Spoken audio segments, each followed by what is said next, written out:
За багшийн барилдлагын талаар одоо багшийг хэрхэн одоо шүтэх ёстой вэ гэдэг тэр талаар өнөөдөр одоо бид нар ярилцах юм байна.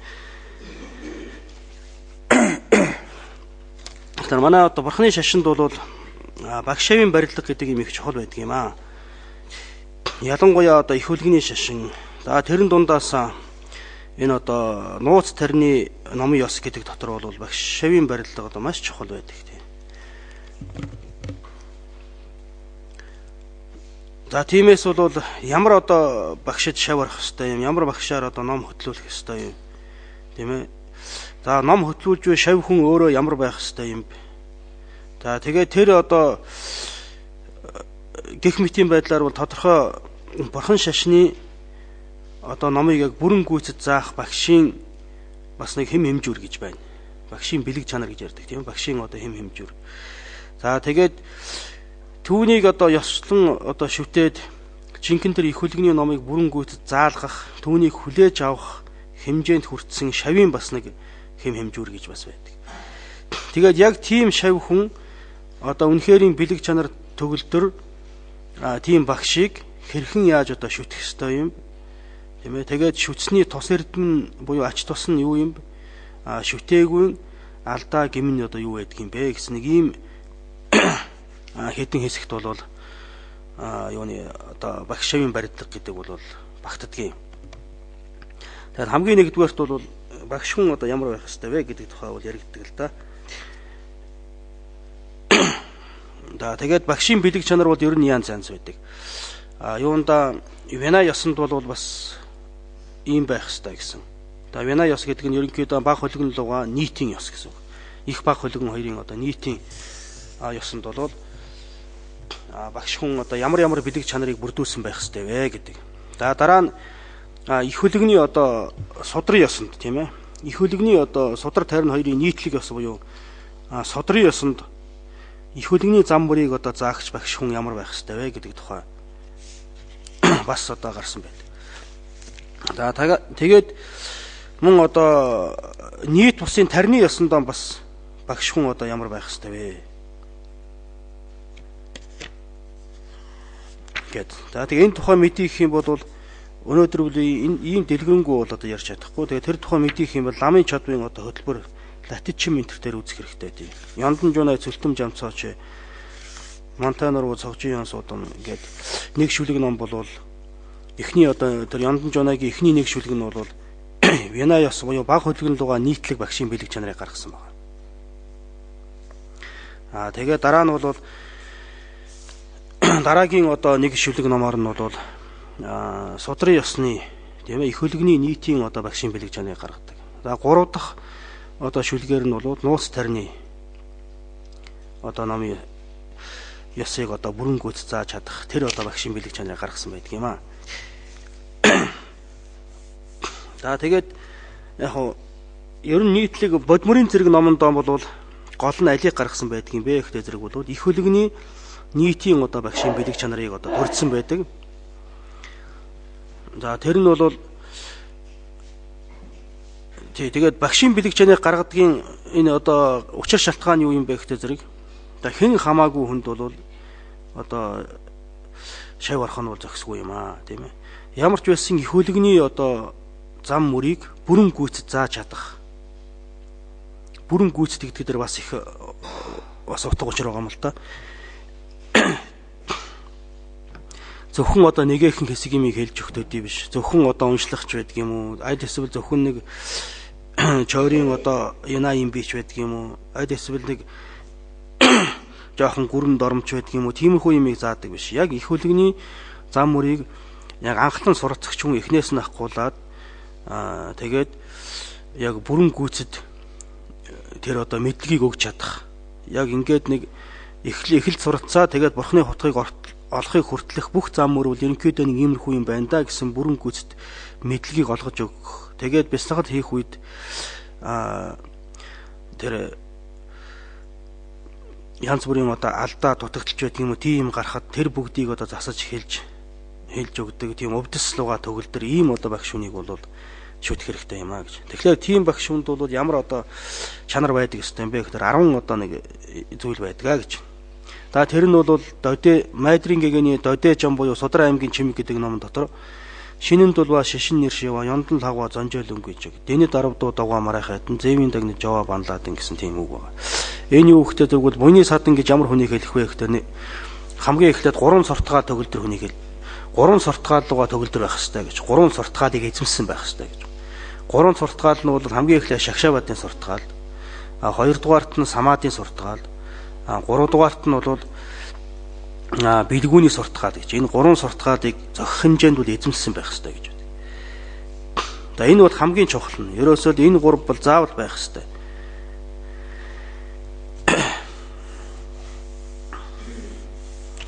Тэгэхээр ер нь бол бурхны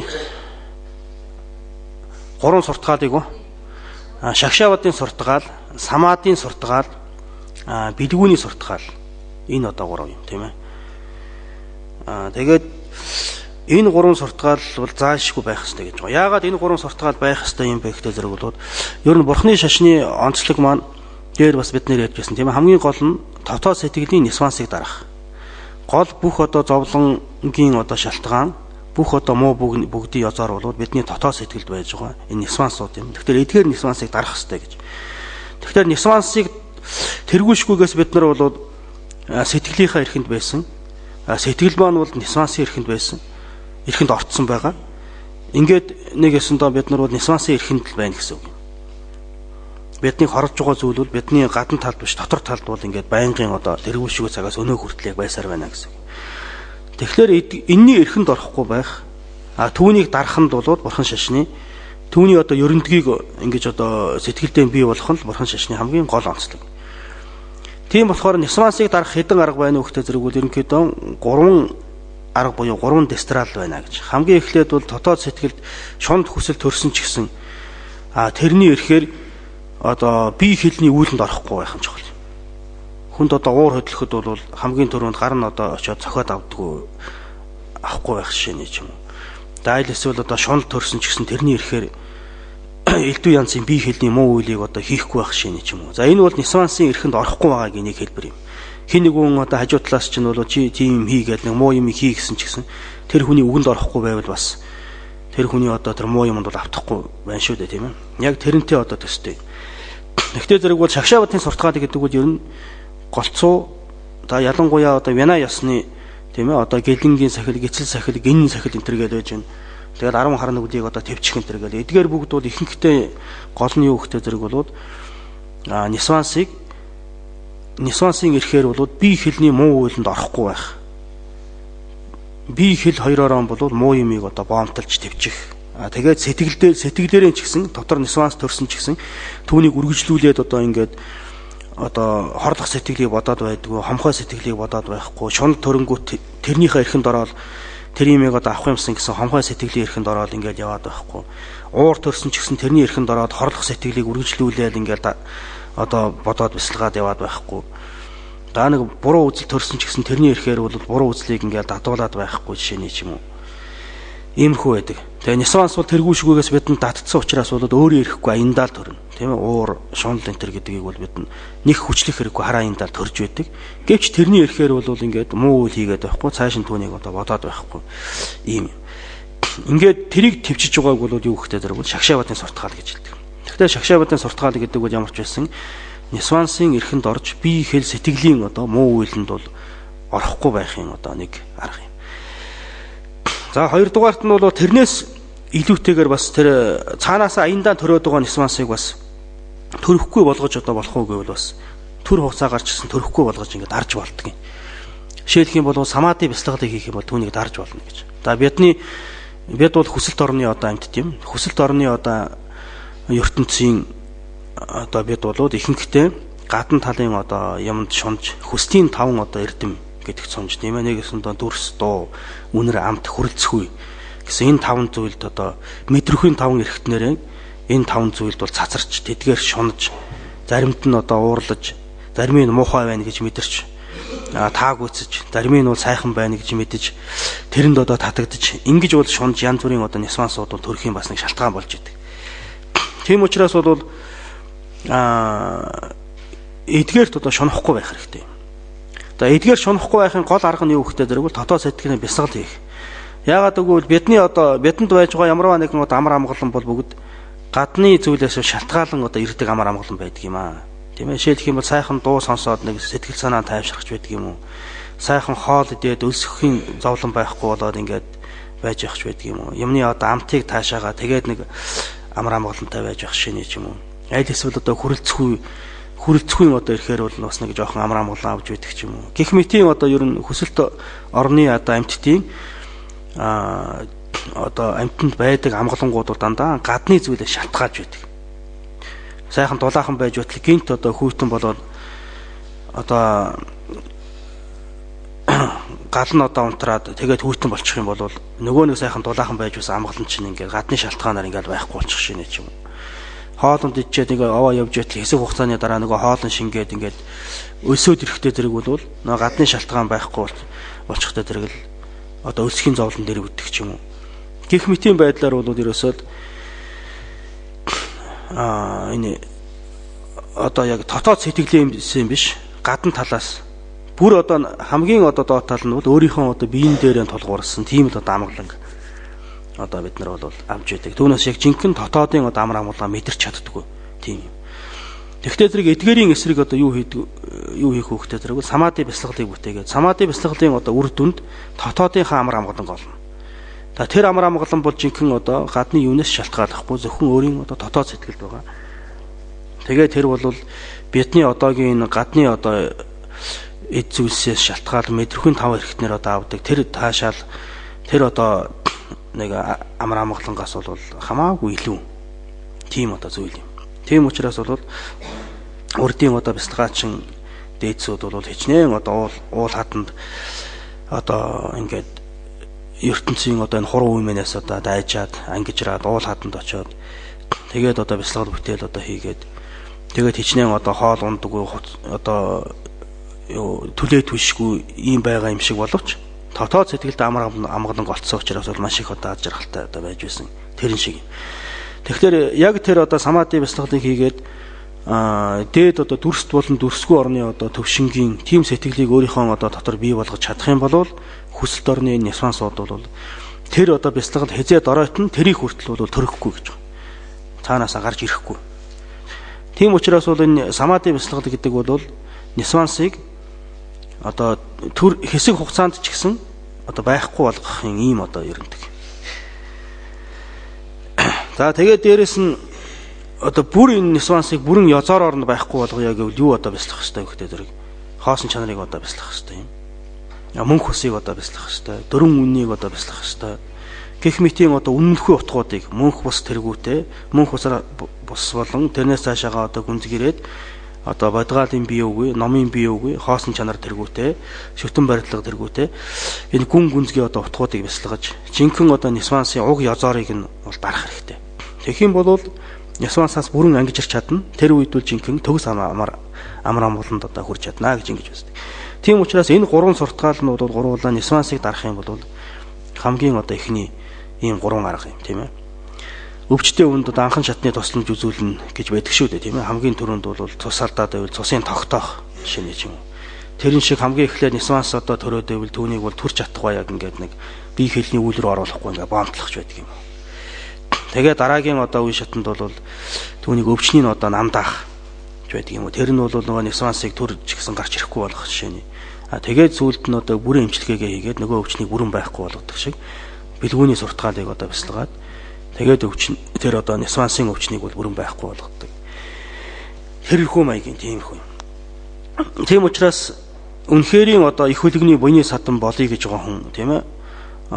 Бусдад их хөлөгний номыг хүргэе тийм ээ. Их хөлөгний шашныг дэлгэрүүлээ. Бусдад их хөлөгний номыг заая гэж ингэж байгаа хүн бол хамгийн түрүүнд яах вэ гэдэг зэрэг гурван суртгаал гэдэг юмыг судалж үзээд өөртөө тэр гурван суртгаалыг бий болгох хэрэгтэй. Гурван суртгаалтай болох хэрэгтэй. Тэгж байж бусдад жинхэнэ их хөлөгний номыг хүргэх юм. Тийм учраас бол гурван суртгаал гэдгийг бол сайн мэдэх хэрэгтэй. Ер нь бурхны шашны бүх мөн чанар бол энэ гурван суртгаалд багтана гэж байна. Бурхны шашныг иш ондын шашин гэж хоёр хуваадаг тийм ээ. Ишийн шашин гэдэг нь бол бурхны ном зарлиг тэргүүтэй энэ бурхны зарлиглсан бүх үг сургаалууд юм. Энэ бол гурван аймаг савын номд багтана. Харин тэр 3 аймаг савын номыг бясалгаад сэтгэл төрөх тэр эрдэмүүд дотоодын одоо эрдэмүүд нь жинхэнэ онлын шашин. Тэр нь бол суртгаал их эрдэнэ 3 буюу энэ 3 суртгаалд бол багтана гэж ингэж энэ ламрим дээр бол гарсан байгаа л да. За тэгэхээр буйны саддангийн одоо эрдмийн эхний 3 нь энэ байх нь ш. Шагшаабатын суртгаалтай, самаадын суртгаалтай, бэлгүүний суртгаал энэ 3-ыг зохих хэмжээнд бол ямар нэгэн хэмжээнд эзэмссэн байх хэрэгтэй гэж ингэж гарч байна. За дээрэс нь юу 3 дугаар 4 дугаарт нь юу байх вэ гэхтэй зэрэг бол мэдээж шавьяасаа эрдмээр илүү хүн байх хэрэгтэй тийм үү. Тэгээ өөрөөсөө эрдмээр илүү хүнийг шүтэн шүү дээ. Эрдмээр илүү гэж байна. Яндан тагваа гэж ярьдаг. Эрдмээр илүү. Өөрөөсөө эрдмээр илүү хүнийг шүтэх хэрэгтэй. Тэгэхгүй бол өөртөө адилхан хүнийг шүтэх юм бол хүн хэвээрэл байна шүү дээ. Өөрөөсөө доор хүнийг шүтэх юм бол хүн доошоо явна. Өөрөөсөө илүү хүнийг шүтэх юм бол хүн дээшээ илүү ахна. Тийм учраас бол тухайн одоо шав багш хүн маань бол өөрөөсөө эрдмээр илүү хүн байх хэрэгтэй гэж. За 5 дугаарт нь бол хичээнгүй. За зарим хүмүүс байдаг гэж одоо ингээ тим ном заадаг инэтэр ихтэй дэрэг бол одоо залхуураад чих юм уу ханшраад одоо ингээд байдаг. За зарим хүн бол ном зааж байхдаа ерөнхийд нь ингээл нэг нийтэд нэг яриад ялангуяа одоо бол тийм болчлоо шүү дээ. Ерөнхийд нь аль ч одоо сургуул сүүлдээ одоо бурхан шашинч бараг тийм болох гэдэг. Ингээд хурж ирээ нэг лекц маягийн ингээд уншчихдаг. Тэгээд яг одоо тэр хүмүүстэй хүрнүү яануу нөгөө улсууд одоо өөрсдөө бишиж авна уу хурааж авна уу тэгээд анхаарч сонсноо. Тэгэл бараг л ер нь сонсноо байна уу тэгэл өөрийн дур. Тэгээд тэр хүн одоо цагтаа орж ирээл цагтаа багтаагаал тэгэл тэр одоо лекц хамгийн маань ингээд ярьчаад яваад. Түүнээс яг одоо тэр тухайн хүмүүст өөрийнхөө тэр имийг бол ойлгуулъя гэж хичээд зүтгэж тийм ээ чи ойлгосноо гэд ингэдэг. Тэгвэл бурхан шашны одоо багш нар одоо хуучны одоо манай багш нар тэгээд одоо энтгэх сурж байхад гомон дацангийн багш нарын тэр бол байж байгаа шамнырийнхаа дундаас цохож ингэж асуугаал тэгээд хүн болгоныг ингээл чи намаа үзсэн үү тэрийг одоо мэдж гэнэ үү тэгээд мэдэхгүй бол чи яага намаа үзэхгүй байгаа юм бэ нэ тэргээд бүгдээрнтэй нь бол харцдаг юм байсан.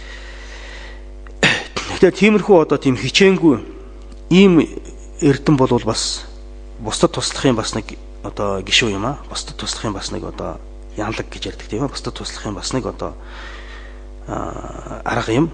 Тийм учраас бол багш хүн өөрөө одоо хичээнгүй байвал бас сайн юм аа гэж.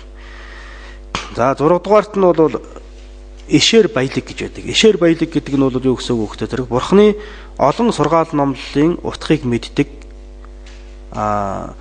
Бурхан багшаас наашаага одоо тасралтгүй дамжиж ирсэн олон одоо иш сургаалуудыг өөртөө одоо өвлж авсан тийм байх хэрэгтэй гэж. Ер нь бурхны номонд бол нэг онцлог байдаг шүү дээ. Зүгээр одоо ингээд ертөнцийн юм шиг ингээд нэгээр ном заалгаад явдаг. Хамгийн гол нь нэг лүнгийн өгөх гэдэг нэг юм байдаг тийм ээ. Та нар бол одоо багш нараас лүн энтер авч ирсэн байлгүй. Лүн аавна гэдэг чинь ингээд суугаал тэгээд л одоо юу штэ. Лүн авахд бол их амархал та. Заавал тэр юмны утгыг ойлгох албагүй. Зөвхөн үгүйнд бүгдийг сонсоод авчихт лүн авсан болчихд. Одоо шинэ ганжуурын одоо лүн өгнө гэж гээл байж байна. Маш хурдан ингээд уншдаг. Тэгтээ бол ганжуурын лүн авж байгаа хүн бол тэр ганжуурын утгыг ойлгохгүй ч байсан аа. Зөвхөн үгийг сонсоод авчвал тэгээд тэрний лүнгийг авчна гэж. Тэгээд ингээд лүн авах ямар хэрэгтэй байдгийг бэ гэхдээ зэрэг бол сүүлд нь бяцлал бүтээл хийгээд тэгээд нэг чойжунжийн дэнгэнсэн гэж юм байдаг. Номын үргэлжлэлийн самаадыг гэсэн нэг тийм юм байна.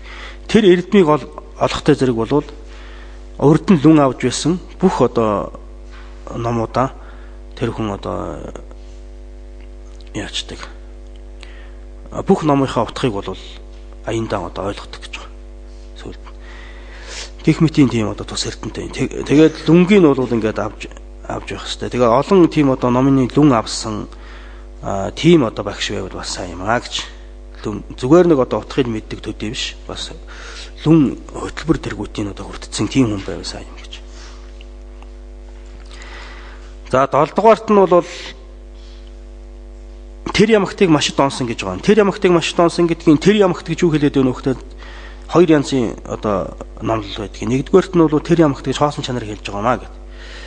Хоосон чанар л жинхэнэ яах вэ гэхээр зэрэг бусад юмс үзэгдэл бол бүгдээрээ нэг мөн чанараа туйлын хадгалж чаддгүй юм байна л да. За жишээлх юм бол ус ихтэл одоо заримдаа хатуу болчдөг, заримдаа шингэн болчдөг, заримдаа хий болчдөг ч байдаг юм уу. Тэгэл одоо мод ихтэл нэг ногоорол нэг одоо хатаал ингээд янз бүр туйлын мөн чанараа бол хадгалж чадахгүй шүү дээ, тийм ээ.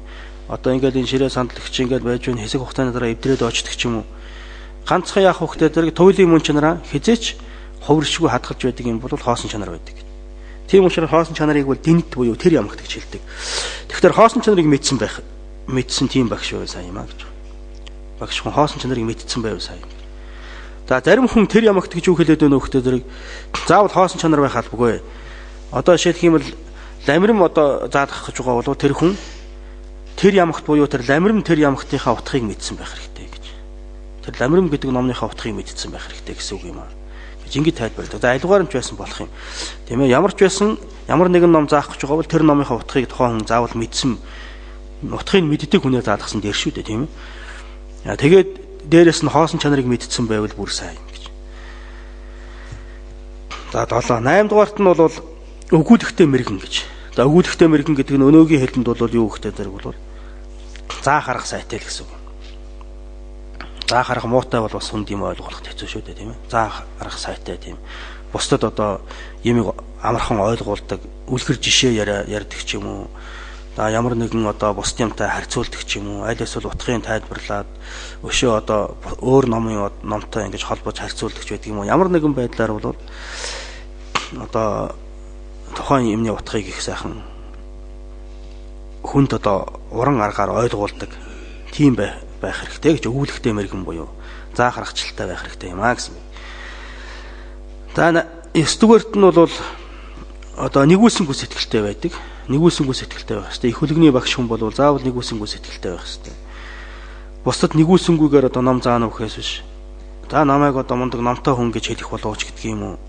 За эсвэл одоо юу гэдгийг эд хөрөнгө одоо хардаг ч юм уу, мөнгө төгрөг өгөх болов гэж ингэж одоо горддог ч юм уу. Гэх мэтийн байдлаар бол ямар нэгэн тийм одоо ертөнцийн олцоо нэр алдар, ашиг хонжоо хайсан тийм сэтгэлээр биш. Үнэхээр энэ хүмүүст одоо их хөлөгний номыг одоо заачи, энэ хүнд нэг юм ойлгуулчих гэсэн тийм нэгүүлсэнгүй сэтгэлээр бол ханддаг байх хэрэгтэй маа гэж. За 10 дугаарт нь бол үйлслийг төвчих гэж байгаа.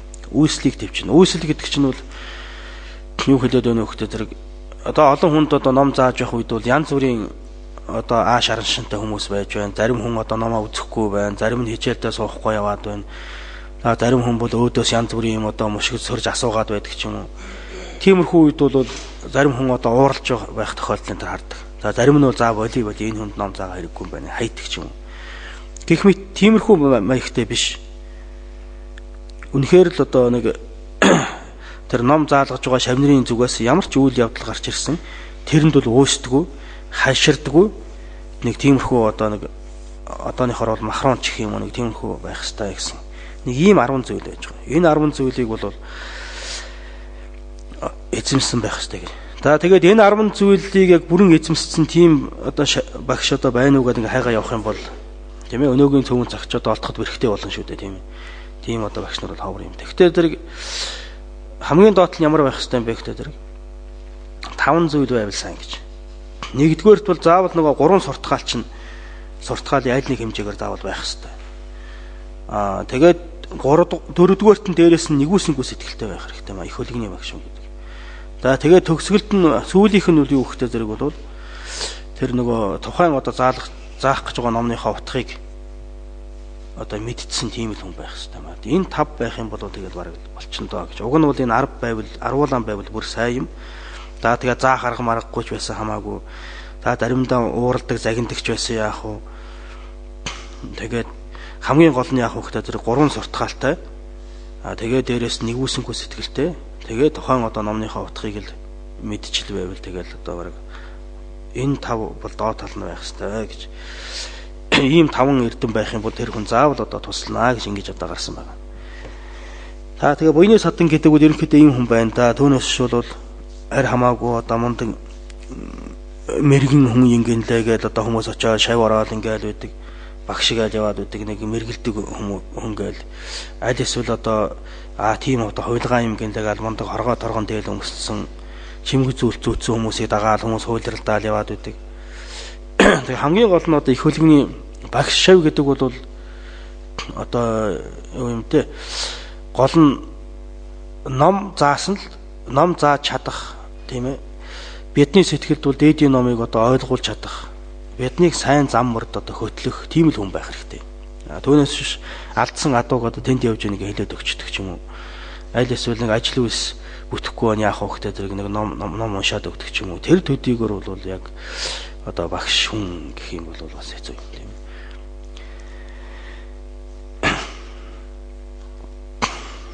Гэхдээ зэрэг одоо багш шавийн барилга гэдэг бол юу байх вэ гэдэг зэрэг бурхан шашны одоо хувьд багш шавийн барилга гэдэг бол энэ хойд хоёроо хоёулангийн даатах юм шиг шүү дээ тийм ээ. Энэ хойд хоёроо. Тэгэхээр хүний одоо энэ нас болон хойд нас хоёрыг энэ насанд нь сайн явуулаад хойд насанд нь сайн төр авахгүйх тийм одоо багш хүн гэдэг бол үнэхээр өндөр одоо ёс суртахуунтай за зохих хэмжээний одоо бяцлал бүтээлийг одоо хийдэг. Тэгээд бурханы одоо мөнх бас хоосон чанар тэргүүтэй мэдлэгүүдийг зохих хэмжээнд нь одоо эзэмссэн тийм л одоо хүн байх хэрэгтэй.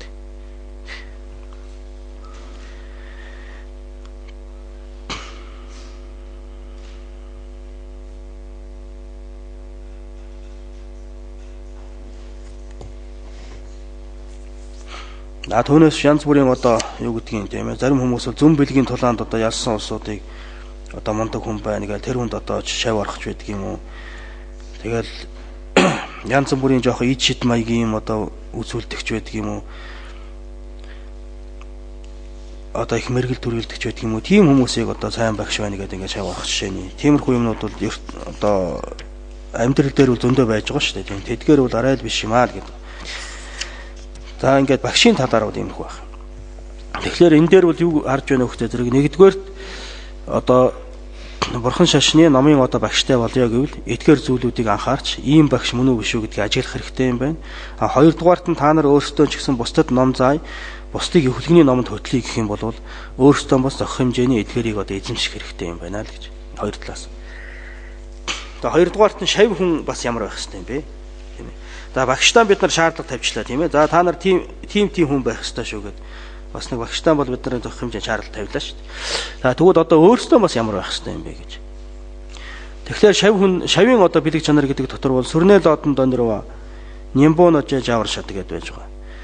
Тэн дээр бол 3 юм байж байгаа. Шудраг оршсон гэж байгаа. Сүрнэ гэдэг нь шудраг оршсон гэсэн.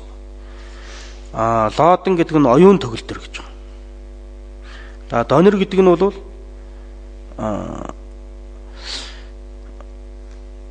тусыг чухалчлагч. За тусыг чухалчлагч гэсэн үг юм. За энэ гурыг тайлбарлая тийм ээ. Шодрог оршны гэж юу хэлээд байна вэ гэдэг зэрэг бол ерөөсөө туушраагүй хүнийг хэлээд. Туушраагүй хүнийг хэлээд байна.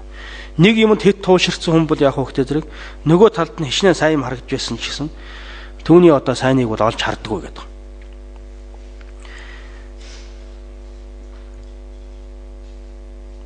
Тийм учраас бол одоо жишээлх юм бол баг хөлгөний номонд хэд тууширсан хүн бол их хөлгөний одоо номонд хичнээн сайн юм байсан ч гэсэн тэрийг олж харахгүй.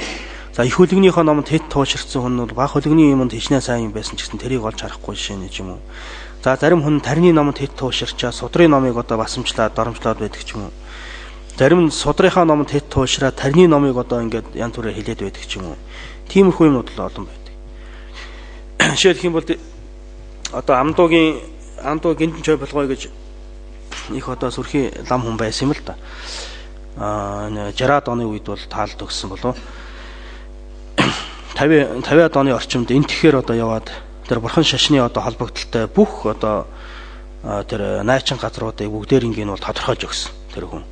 Одоо Дорждан гэдэг нь бол энэ юм байна, Барнаси гэдэг нь энэ юм байна, Зачигдон гэдэг нь одоо тэр бурхан багшийн Нирван дүрийг үтүүлсэн газар нь энэ юм байна.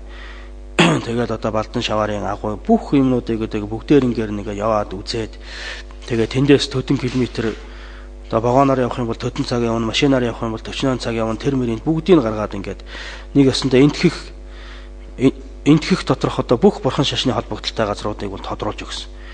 Тэгээд цаашаага хойшоогоо одоо Афганистан, Пакистан хүртэл орсон байдаг.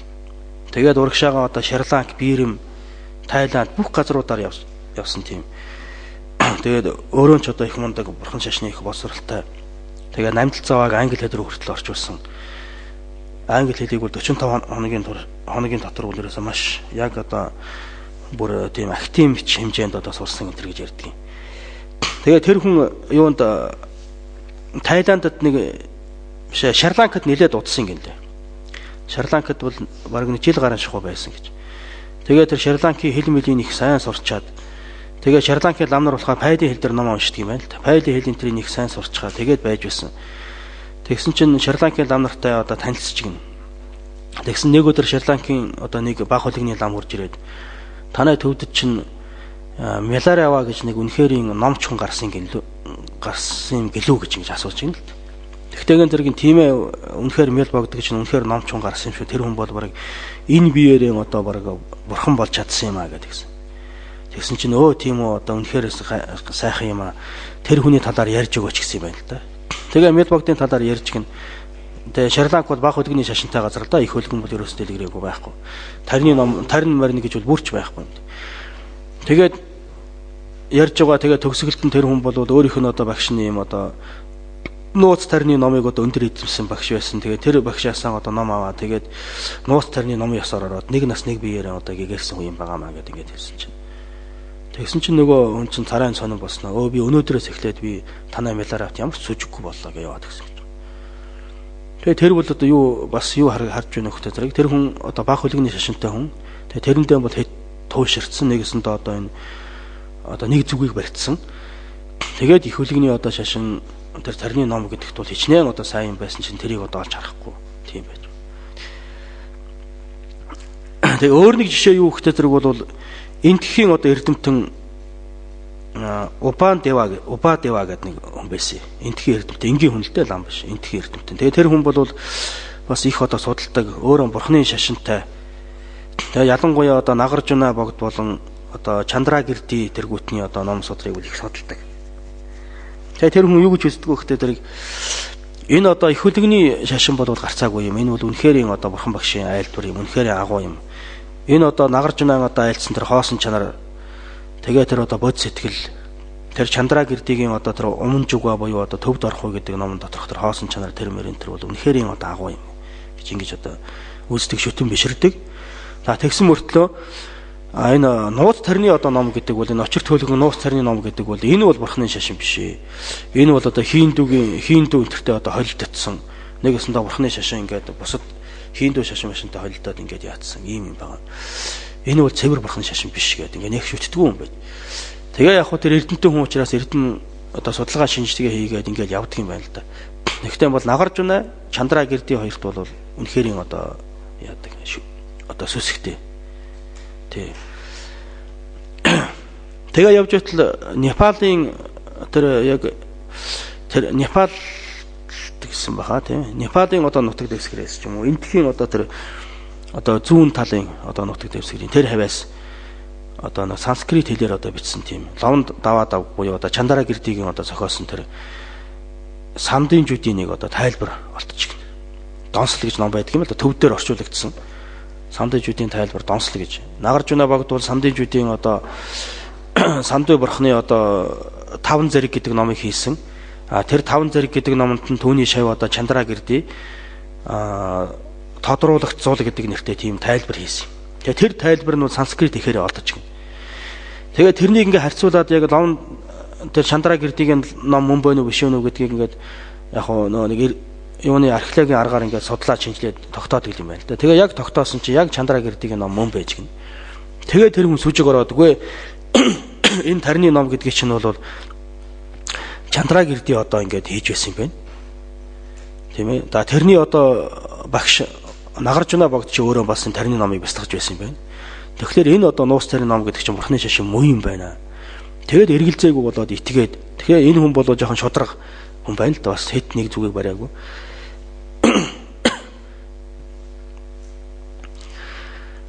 Тэгээд түүнд бол итгэж бишрээд тэгээд одоо далай багшаас самдын ван аваад тэгээд самдын одоо бурхны бясалгал бүтээлийг хийж байгаа. Тэгээд таалуулсан гэж ингэж ярьдаг. Тэгээ сая 80 хэд онд бараг 90 оны ихэр бол ингээд их хүртэл одоо байж байсан тийм. Гэх мэтийн жишээний тийм одоо жишээнүүд байна л да тийм. Тэгэхээр ямарваа нэгэн одоо зүйл байлаа гэхэд тийм ээ тэр ном дотор юу гарч байна, түүний утга нь одоо юу юм, тэрнийг ойлгож мэдхийг л одоо хичээх хэрэгтэй. Тийм учраас шав хүн гэдэг бол хамгийн гол нь одоо хитрхи нэг зүг туушраагүй, хит нэг талыг бариагүй тийм одоо шудраг оюунтай тийм хүн байх хэрэгтэй гэж. Шудраг орсон гэдэг хамгийн ихнийх. Одоо хоёрдугаарт нь оюун төгөлдөр гэж байна. Оюун төгөлдөр гэж юу хэлээд байна вэ гэхээр зэрэг за багш хүн одоо юм айлдж байхад үнэхээр одоо үнэн зөв юм айлдж байна уу? Буруу юм айлдж байна уу? Алийг дагах хэрэгтэй юм, алийг орхих хэрэгтэй юм. Тийм Бурхны номон дотроосоо ч гэсэн аль нь жинхэнэ одоо үнэнтгүү утга юм тийм ээ. Аль нь одоо ингээд зарим шавнырыг одоо номхруулахын тухайд одоо номлосон зүйл юм. Гэх мэтийн байдлаар бол яг хөөхтэй зэрэг зөв буруу авал орхил тэргүүтнийг ялгаж мэддэг тийм оюун төгөлдөр байх хэрэгтэй гэж.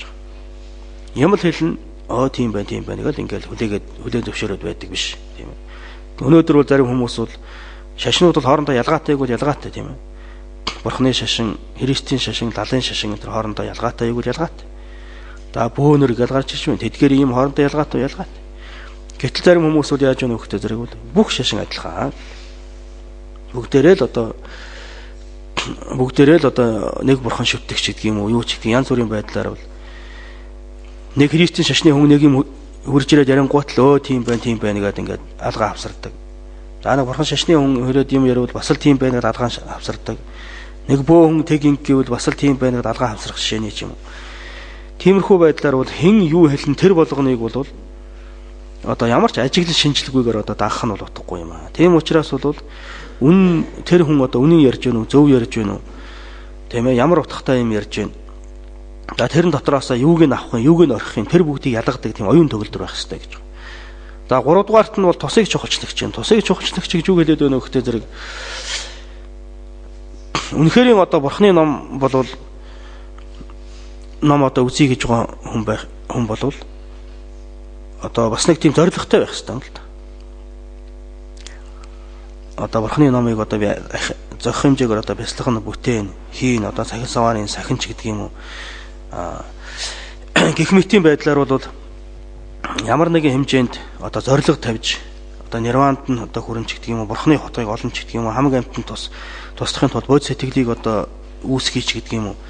Гэх мэтийн байдлаар ямар нэгэн хэмжээнд бол зоригтой тийм хүн байх хэрэгтэй маа гэж.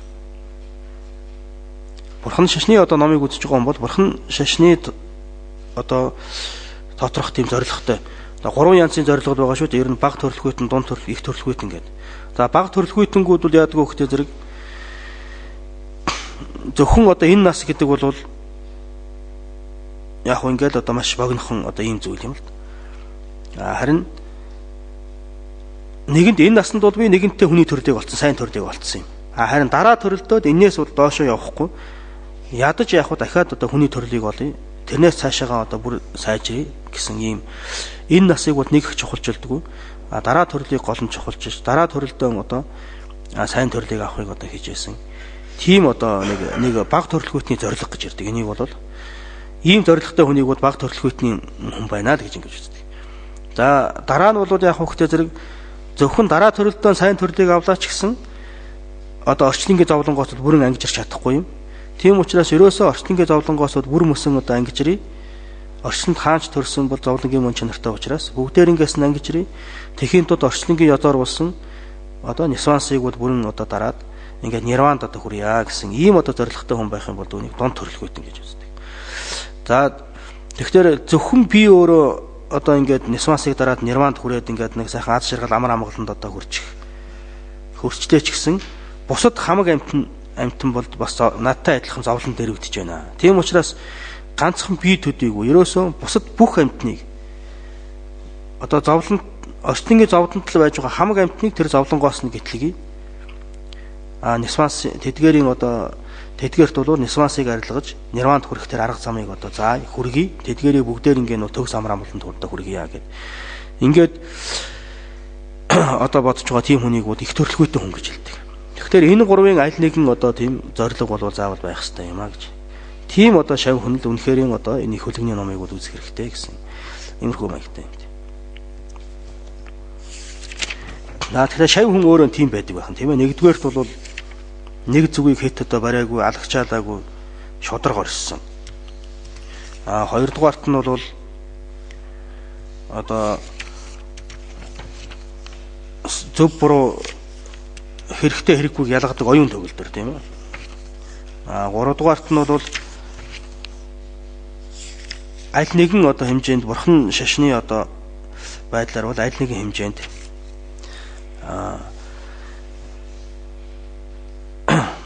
одоо зоригтой доод тал нь бол одоо энэ насыг чухалчлаагүй хойд нас руу тавьсан. Ер нь ном болох уу болохгүй юу гэдэг бол choice сонц дэнийн шандаг юм гэж байдаг тийм ээ. Choice сонц дэнийн шандаг юм. Тэрний үгсөг өгөхтэй зэрэг бол бид одоо ингээл буян хийх гэдэг бол нэг өөр юм. Тэгээ бид нар бурхан тахил өргөөд мөргөл хийгээд, гороо хийгээд ингээд явж байхад энэ буян болох уу гэвэл буян болно тийм ээ. Буян болно. Бусдад өглөг өгөөд ингээд явж байвал энэ буян хурааж байгаа. Одоо бид нар ингээд ном одоо уншиж байна тийм ээ. Энэ бол одоо буян хураах уу гэвэл хураана. Тэгэхдээ тэр ном болох уу гэвэл ном бол одоо яриатай юм тийм ээ. Ном болох уугүй юу гэдэг нь яриатай. Яагаад гэвэл зэрэг энэ насныхаа төлөө хийсэн юмнууд бол ерөөсөө ном биш гэж үздэг. Ном гэж. Тэгвэл энэ одоо ламрин бол ном уу юм тийм ээ. Тэгэхдээ энийг зөвхөн яах вэ гэхээр зэрэг энэ ламримыг мэдж аваад энэ насандаа одоо хүмүүс заагаад аль эсвэл одоо ихтэй сургуульд очиж одоо ламримын тухай заадаг ч юм уу. Тэгээд одоо сайн багшуулаад тэргээрээ одоо амжиргаагаа залгуулъя гэдэг ингээд зөвхөн энэ насны хэрэглээ болох юм бол тэр бол ном биш. Тэгээ ном ихтэй зэрэг бол ерөөсөө энэ одоо үзэж байгаа ном маань их хөлөгний ном байсан төдийгөр тэр маань ном яг бидний одоо хийж байгаа үйлдэл маань ном болчдөг юм уу гэвэл тийм биш. Бодгаал нь өөрөө их хөлөгнтөн байх хэрэгтэй гэж. Тэгэхээр бид нар одоо ингээд нэг мөргөл хийхэд тэр их хөлөгний ном болох уу, бага хөлөгний ном болох уу, аль эсвэл бага төрөлхүйтний болох уу, дунд төрөлхүйтний ном болох уу, их төрөлхүйтний ном болох уу, аль эсвэл ерөөсөө ном болохгүй юу гэдэг бол бидний дотоод сэтгэлтэй шалтгаална. Тэгээ бид нар бурхны өмнө нэг зуул барихдаа за энэ насанд нэг ажил үйлс одоо бүтэхгүй байх шүү. Тэр нэг одоо ажлыг сайн бүтээгээд өгөөрэй. Даа нэг хүнээс одоо мөнгө төгрөг орж ирэх хэрэгтэй юм. Тэр орж ирэхгүй байх шүү. Тэрийг түргэн оруулаад өгөөрэй ч гэдэг юм уу. Ингээд бурхан залбираад ингээд зуулмал өргөөд хадаг мадаг тавиад ингээд явсан бол тэр ном мөн үг бол ном биш. Бурхан зуул өргөсөн буюу хураасан үг бол буюу хураасан тий. Тэр үл. Харин бурханд одоо зуул өргөхдөө за би ингээд одоо энэ насыг бол нэг чухалчлахгүйгээр дараа төрөлд одоо намайг сайн төрөл авахгүйж өгөөч тийм ээ. Дараа төрөлдөө нэг хүний төрлийг одоо олчих юмсан тийм ээ. Тэхийн тулд хүний төрлийг олохын тулд чинь заавал буян хэрэгтэй. Тийм учраас би буян хураая. Бурханд өөрийгөө одоо даатахын залбирыг намайг дараа төрөл сайн төрөл олуулж өгөөч гэгээд ингээд залбирх юм бол энэ бол бага төрөлхүйт ном болчихно. За би орчлонгоос бүрэн ангичрий нирванд хүрий тийм ээ. Нисвансыг дарыг бяцлал бүтээл хий. Тэр бүх бацад цаадыг одоо арилгаж өгөөч гэж ингэж одоо залбирх юм бол энэ дунд төрөлхүйтэй ном болчихно. За зөвхөн одоо өөрийнхөө төлөө биш. Их болсон 6 зүйлийг хамаг амьтанд одоо тус одоо аз жаргалтай байгаас хамаг амьтанд амар болон гараасаа тийм ээ. Хамаг амьтны тусын тулд би бурхны хутгийг одоо олъё. Сайн төрлийг олъё гэж ингэж бодоод зуул өргөх юм бол тэр их төрөлхүйтэй ном болчихно. Тийм учраас бол ямар зориг тавина тэргээрэн хийж байгаа үйлүүд маань бол тэр болон шүү тийм ээ. Нөгөө мөргөл тахил бүх юм чинь бол тийм болон шүү. Тэгээд их төрөлхүйтний ном бол зориг нь юу гэхтэй зэрэг ерөөсөө хоёр янз зоригтой биш. Нэгдүгээрт хамаг амьтны тусыг хийх. Хоёрдугаарт нь хамаг амьтны тусыг хийхин тулд өөрөө яах вэ гэхтэй зэрэг тусыг хийж чадах нэг чадал хэмжээнд хүрэх ёстой ш тийм ээ. Тэрний юу гэхтэй бурхны утга байна. Тэгээд хамаг амьтны тусыг яг бүрэн гүйцэд хийж чадах тийм чадамж хэнд байдаг нь бурханд л байдаг юм. Тийм учраас хамаг амьтны тусыг би хий. Тэхийн тулд би бурхны хутгийг олъё гэж. Түүнээс биш би нэг их мундаг эрдэнэтэй сайн сайхан болохын тулд бурхны хутгийг олъё гэж ингэж бодох юм бол тэр бод сэтгэлч биш, бурхны хутгийг олохын уг шалтгаанч биш угаас. Харин хамаг амьтанд туслая. Тэхийн тулд яах вэ гэхтэй зэрэг тийм чадамж нь хаа байна вэ гэхтэй бурханд байдаг учраас бол би бурхны хутгийг олъё гэж ингэж бодож байгаа. Энэ бол хоёр зорилготой юм. Бусдад туслах зорилготой, бусдад туслахын тулд бурхны хутгийг олох юм хоёр зорилго. Тэгээд тэр хоёр зүйл нь тийм ээ. Бусад гэдэг маань бол тоошгүй хэмжээшгүй юм. Нэгдүгээр. Хоёрдугаарт бурхны хутг гэдэг маань бол хэмжээшгүй эрдэнэтэй бас л одоо цаглшгүй зүйл юм. Тэгэхээр тэр хоёрын цаглшгүй учраас хамаг амьтны тусанд бурхны хотыг олъё гэж бодоод хийсэн бүх буян болвол цаглшгүй хэмжээшгүй болно гэж. Тэр бол барагдчихгүй болно гэж. Түүнээс нирванд хүрээ одоо орчлонгоос гэтлээд нэг даажин ба болын шиг юм уу ингээд хийсэн бүх буян болвол нирванд хүрсэнд бол тэгэл тэр буян болчихно. Хэмжээ нь бол өрн гарчин тэгээд болчихно. Дараа төрөлтөө сайн төрлийг олъё гэж хийсэн буян байх юм бол дараа төрөлтөө сайн төрлийг олоод тэр буян дуусна. Зүгээр энэ насандаа одоо ажил үйлсээ бүтээч гэдэг юм уу, эрүүл энх явъя гэдэг юм уу, ингээд одоо хийсэн буян болвол тэгээд энэ насандаа эрүүл энх яваад энэ насанд нэг ажил бүтээл тэгээд тэр буян дуусах. Тийм шин. Тийм учраас бол зорилгыг хол тавих хэрэгтэй. Хол зорилго тавих тусам наадлын хэрэгүүд бол аяндаа бүтнэ, тийм ээ. Тэгж одоо байдаг шүү дээ, тийм.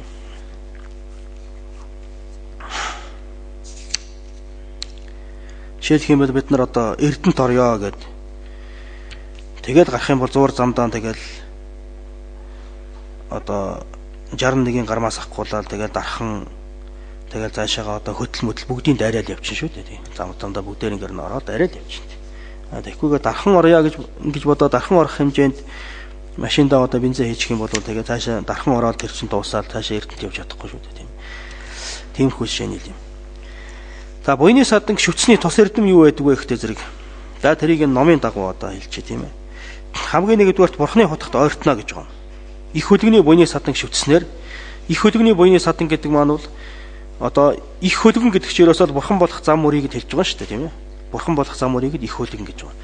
Тэгэхээр их хөлгөний буйны саданг гэдэг чинь тэр бурхан болох зам мөрийг ёсчлон заадаг хүн байна гэсэн. Тэгэхээр тэр бурхан болох зам мөрийг ёсчлон заадаг хүнийг шүтнэ гэдэг чинь бурхан болохдоо яаж вэ? Ойртож байна л гэсэн үг үстэй тийм ээ. Бурхан болоход ойртноо нэгдүгээр нэг тус эрдэнэ дээр. Хоёрдугаарт бол бурхад нугууд баясна гэж байна. Үнэхээр их хөлгөний буйны саданг шүтэх юм бол бурхан бүгд баясна. Яагаад гэвэл бурхан бүгд чинь биднийг л бурхан болохын тулд бурхан болсон шүү дээ. Тэгвэл зэрэгэл бид тэр бурхан болох зам мөр рүү ороод нэг ясандаа одоо тэр бурхан болгодог их хөлгөний буйны садангуудын шүтээд нэг бурхан болох зам мөр рүү ингээд ойртоод ирэх юм бол тэрэнд л бурхан баясна гэж. Түүнээс ч бол одоо бурханд одоо зуул өргөж байдаг юм уу, учиргүй их тахил махил өргөж байдаг юм уу, тэр төдийгөр ахаа бурхан баясгал байх л та. Гэхдээ тэрэн шиг их баясгаагүй бол баясахгүй. Хамгийн гол нь нэг одоо нясвансыг төвчээ, сахин самаараа сайхан сахиад байдаг юм уу, аль эсвэл одоо үнэхээр их хөлгөний буйны саданг шүтээд бод сэтгэлийг үүсгэхэд хичээж байх юм бол жинхэнэ бурхан баяснаа гэж. Ер нь бод сэтгэл төрүүлж чадах юм бол жинхэнэ 10 зүгийн одоо бүх бурхтыг баясгана гэж байна шүү дээ. За тийм юм. Ер нь гол одоо тус эрдэм нь энэ хоёр юм. Бурхны хотогт ойртно, тийм ээ. Бурхан бүгдийг бол баясгаж чадна гэж. Бурхан бүгдийг баясгана гэдэг чинь асрах буян хураана гэсэн үг үстэй, тийм ээ. Бид чинь одоо буян хураахын тулд бурхан тахил өргөдөг. Тахил гэдэг чинь бол тахилын одоо санскрит нэрээр бужаа гэж үг байдаг, тийм ээ. Бужаа. Бужаа гэдэг чинь бол баясгана гэсэн үг шүү дээ. Баясгана. ертөнц ч гэсэн тэр шүү дээ, тийм ээ. Бид одоо гаднаас нэг зочин ирэх ч гэсэн тэрийг аль чадах чинээгээр одоо баясгах чи сайхан байлгая л гэж одоо боддог өстэй, тийм ээ. Тэрэн шиг л. Тэхийн болоод эргээд одоо хариуд нь нөгөө хүн одоо сайхан ханднаа гэдэг шиг л тэрнтэй л төстэй л. За юм. За тэгээд энэ наснда буйны саданг сайн шүтэх юм бол дараа төрлүүдэн буйны садангаар хоосрохгүй гэж. Энэ бас тус эрдэм байна шүү, тийм ээ. Энэ наснда ямар үйл хийн дараа наснда түүнтэй зохилцсон үр дагавар гарах юм байгаа юм шүү, тийм ээ. Энэ наснда буйны саданг шүтэхгүй аль эсвэл одоо буйны садан багш нарыг одоо гомдоогоо доромжлол ингээл яваад байх юм бол дараа наснда бол хүний төрлийг болоод төрцсөн ч гэсэн ном заалгаж гэсэн багш олддоггүй. Аль эсвэл буйны садан багшгүй газар төрчдөг ч юм уу, тийм байх юм. За буйны садан гарунд хоосорно гэж. За мөн одоо дараа төрөлтөө энэ наснда одоо буйны садан багш шав орчоод ёслон шүтэхгүй байх юм бол бас нүгэл хэлэн цураагаа дараа төрөлтөө одоо муузын дуунна харин ёслон одоо шүтээд байх юм бол дараа төрөлтөө муузын унахгүй гэж байна.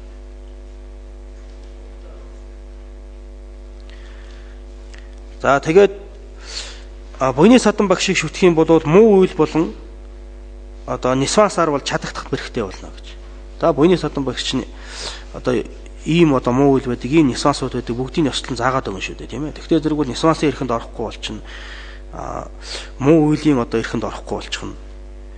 За тэгээд их хөлгөний буйны садангаар ном заалгаж байгаа учраас бол бодис садын одоо явдлаас бол харьшлахгүй. Тэгээд улам цаашаага одоо ингээд дараа төрөл энэ төрөлдөө ч гэсэн улам ахиад дараа төрөлдөө ч гэсэн тэрнээс улам ахиад ингээд өтөр түргэн одоо бурхны хотрыг одоо олох юм аа гэж ийм одоо тус эрдэнтэй юм аа л гэж байна да.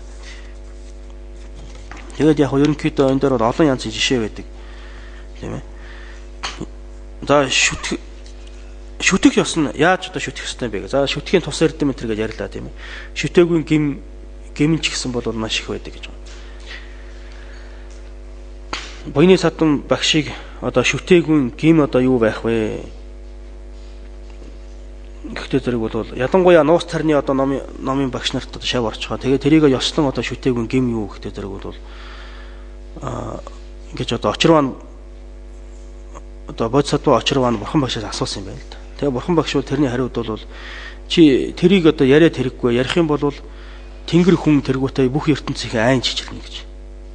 Тэрний гимэрүүг ярих юм бол үнэхээр аимшигтай юм болно гэж ярьдаг. Тэгээ ер нь бол очирт там гэж байдаг шүү дээ тийм ээ. Очирт там дотор ч юм бол ямар хүн ундгийн бэ гэхдээ зэрэг нуус тарны номын ёсоор орчоод тэгээ багшигаа ёцлон шүтээгүй хочлон доромжилсан тийм хүмүүс л очирт тамд ундаг гэж байна. Түүнээс энгийн одоо хүн бол ямар нэгэн үйл хийгээд хамгийн доотлын там бол нэрвэлтгүй там байхаас очирт тамд бол одоо төрөхгүй гэж байдаг.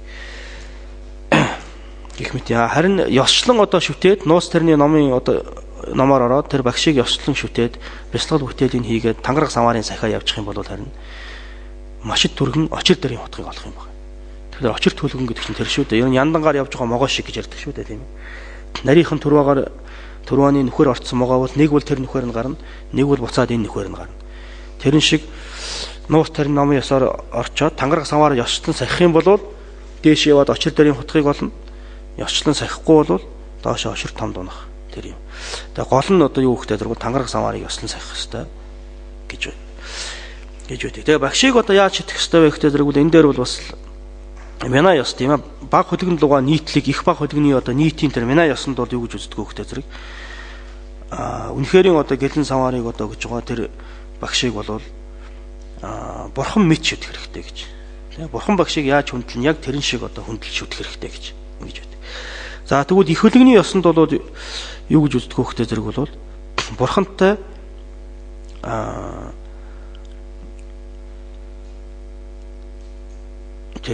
одоо багшийг бол яг одоо бурхантай адилхан одоо шүтэх хэрэгтэй гэж. Яг бурхан мэд гэдгээс арай жоохон чангараад яг бурхантай адилхан. Ер нь яг бурхан юм байна л гэж бодох хэрэгтэй гэж. Нуус тарын номын ёсонд бол ерөөсөө багш бурхан хоёрыг бол ялгалтгүй нэгэн мөн чанартай гэж бодох хэрэгтэй гэж. Улам нарийсаад явчихж байгаа юм тийм ээ. Тэгээд яагаад тэгдэг юм бэ? Энийн учир шалтгаан юу юм бэ гэхээр энийг бол олон янзын юмар ярьж болно л доо. Тэгээд за бурхны одоо лагшин дотор бол товчлон хураах юм бол 3 янзын лагшин байдаг юм байна. Номын лагшин, төгс жаргалангийн лагшин, хувилгааны лагшин гэж. За номын лагшин гэдэг бол одоо бурхны оюун санааг хэлж байгаа. За бурхны оюун санаа гэдэг чинь бол өнгө дүрс байхгүй учраас бидэнд харагдахгүй. Тэгэхээр бурхны оюун санаа амьтны тусыг хийхэд бол заавал дүрсэнд хувирах хэрэгтэй. Тэр дүрс нь нэгдүгээрт төгс жаргалангийн лагшин байдаг. Төгс жаргалангийн лагшин гэдэг бол хаана байдаг юм бэ гэхээр агнистийн оронд байдаг. Тэгээд зөвхөн хутагт бодисадва нарт л ном номлно. Хутагт бодисадва нар л төгс жаргалангийн лагшин нүдээр үзэх хувьтай. Тэрнээс хутагт тэрнээс эгэл хүн битгий хэл одоо баг хөлөгний шарваага болон бардига буддын одоо архтууд ч гэсэн төгс жаргалангийн лагшин бол нүдээр үзэх хөв байхгүй гэж. Тэгэхээр бидэнд бол одоо тэр лонгу буюу төгс жаргалангийн лагшингаар бол бодтой ном заалах тийм хөв байх уу? Тэрүүл байхгүй. За тэгвэл хувилгааны лагшин гэнэ. Хувилгааны лагшин дотор бол 3 янз байна гэж. Хамгийн нэгдүгээрт нь чогийн бүрэлдэхүүн буюу дээдийн хувилгааны лагшин гэж байгаа юм. Дээдийн хувилгааны лагшин маань бол одоо бурхан багш тийм ээ. Бурхан багш. Тэгэхээр тэрнтэй одоо учрна гэдэг бол бас л их одоо хөв зохиол олон төрөлдөөн одоо бурхныг одоо шүтэж бясалгал бүтээл одоо хийж авсан тийм одоо хүмүүс бол бурхантай бодтойгоор уулзаа тэгээд бодтойгоор нэг насан дээр одоо нирваныг болоод гэгээрээд ингэж явчих шүү дээ тийм ээ. Тэгэхээр тийм хувь бас бидэнд бас их ховор тэр бас их ховор тохиолдох юм. Жишээлх юм бол энэ одоо сайн одоо манай энэ одоо галвыг тийм ээ бидний яг оршин байгаа цаг хугацааг бол нэг галав гэж одоо үзээд тэгээд тэрэн дотор бол галав болоод хэмжээчгүй хугацаа юм л да. Түүнээс 2012 онд галуу юу үлчих юм бол биш. Тэр бол ерөөсөө галав бол хэмжээшгүй одоо урт хугацаа. Тэгээд энэ одоо хугацаанд бол зөвхөн 1000 бурхан заларна гэдэг. Тэгтэл зарим тэгээд энэний дараа бол хичнээн чигнүү тийм одоо харанхуй галуу үргэлжлэнэ. Ер нь галууыг бол гэрэлт галуу, харанхуй галууг хоёр хуваачдаг. Гэхдээ зэрэг одоо харанхуй галуу гэдэг нь юу хэлж байгаа нөхдөр ямар ч бурхан залардаггүй тийм галууг. Бүтэн галууны турш нэг ч бурхан залрахгүй нь шүү дээ энэ тул. Тэгэхээр тэр бүтэн галууны турш тэр одоо ертөнцийн оронд одоо амьдарч байгаа тэр одоо амьтд бол нэг ч гэгэрэхгүй нэ гэсэн. Тийм ээ тэрийг бол харанхуй галуу гэж үздэг. Гэрэлт галуу гэдэг нь бол нэгээс дээш бурхан залардаг одоо галууг гэрэлт галуу гэж үздэг юм байна. Тэгээ манай галуу чинь сайн галуу гэж их одоо магтсан шүү дээ. Яагаад тэгсэн бэ гэхдээ зэрэг бол анх одоо энэ галуу үүсээ тэгээд энэ замбуу төв гэдэг бий болоод тэгээд хамгийн дээр нь одоо хийн хот мандалд үүсээд галын хот мандалд үүсээ дараа нь одоо усан хот мандалд үүсээ шорон хот мандалд үүсээ тэгээ газрын шимэн дээр нь хамгийн түрүүнд 1000 шар цэцэг ургасан юм гээл. Тэгээд энэ яагаад 1000 шар цэцэг ургав гэдгийг тэр ариун орны одоо тэнгэрүүд шинжлээд ингээд харсан чинь энэ галууд 1000 бурхан залрах юм байна гэж. Тэнгүүт нь яа сайн галуу байна гэж ингээд бүгд дуу алдсан юм гээл. Тийм учраас бол сайн галуу гэд нэрсэн гэж ингэж байдаг. Тэгэхээр тэр нэг галуут бол 1000 бурхан залрна гэдэг ховор байдаг юм байна. Тэгэхээр тэр бол тэр одоо дээд хувилгааны одоо номын лагшин гэдэг чинь бол тийм ховор байх нь шүү дээ тийм ээ. Тэгэхээр тэрнтэй бол бид нар уулзна гэдэг бол хэцүү юм. За тэгээд одоо дараагийн одоо хэн бол жива бүрлгүү гэж байдаг тийм ээ. Төрөлхүйтний хувилгааны лагшин гэж байгаа. За тэр нь бол одоо ингээд далай багш тэргүүтээ ийм одоо бурхад бодисатва буюу энгийн хүний дүрээр одоо явж бусдад ном заадаг юм. За соо бүрлгүү гэж бас байдаг тийм ээ. Уралхын хувилгааны лагшин гэж. Тэрний үхтэй зэрэг бол бурхан амьтны тусын тулд адгуус амьтны төр төгссөн ч явж болох юм. Туулаач болцсон явж болох юм. Тэр битгийл мод болцсон ч байж болох юм. Гүүр болцсон ч байж болох юм. Янз бүрийн одоо амьтны тусын тулд элдв янзаар одоо хувилдаг тийм байдаг. За тэдгээр бол ном номлоно гэвэл бас хэцүү байх л та. Тэгтээ зэрэг бол хамгийн гол нь яаж вэ нөхдөр бид чинь өөрснөө хувилгааны лагшин одоо тийм жинхэнэ төгс жаргалангийн лагшин, жинхэнэ дээдийн хувилгааны лагшин этрийг бол яг жинхнээр нь харах тийм хөв байхгүй. Одоо ингээд өмнө огторгуулаа заларсан ч гэсэн бид нар бол яг түүнийг бол харахгүй. Тэгвэл зэрэг бидтэй хувь яг өөртөө нь адилхан тийм одоо ижил хэмжээний тийм одоо ёсыг одоо үзүүлж тэгээд биднийг бол гэтлэгдэг гэж байна. Тэрний үгээр жишээлх юм бол одоо бидэн дээр бол адилхан энгийн дүрийг одоо бариад ингээд ирсэн. Тийм байх. Тэгээд иймэрхүү одоо зүгээр энийг бол жишээ баримтууд маш олон байна л да.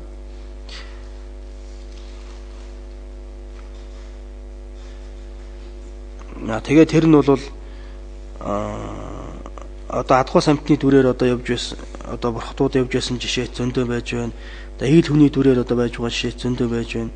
Тэгээч бурхан багш өөрийнх нь одоо номлол дотор бол ирээдүйн одоо энэ цөвөн цагт бол яг хөөр би дандаа эглийн дүрээр бол ном номлоно.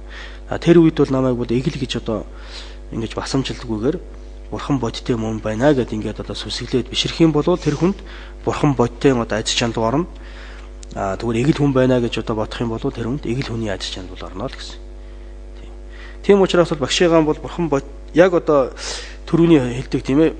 Тэр одоо нэг 10 зүйл яриа тэгээ 5 нь байхад болно гэсэн шүү тийм ээ. Тэр 5 одоо бэлэг чанар төгс тийм одоо багш байх юм бол тэрэнд одоо өөрөө одоо ёслон одоо шав ороод ингээд шүтэх хэрэгтэй, ном заалах хэрэгтэй. Ном заалгаж байгаа нөхцөлдөө бол багшигаан бол яг бурхан бодтой байна гэж ингэж одоо харах хэрэгтэй юм аа.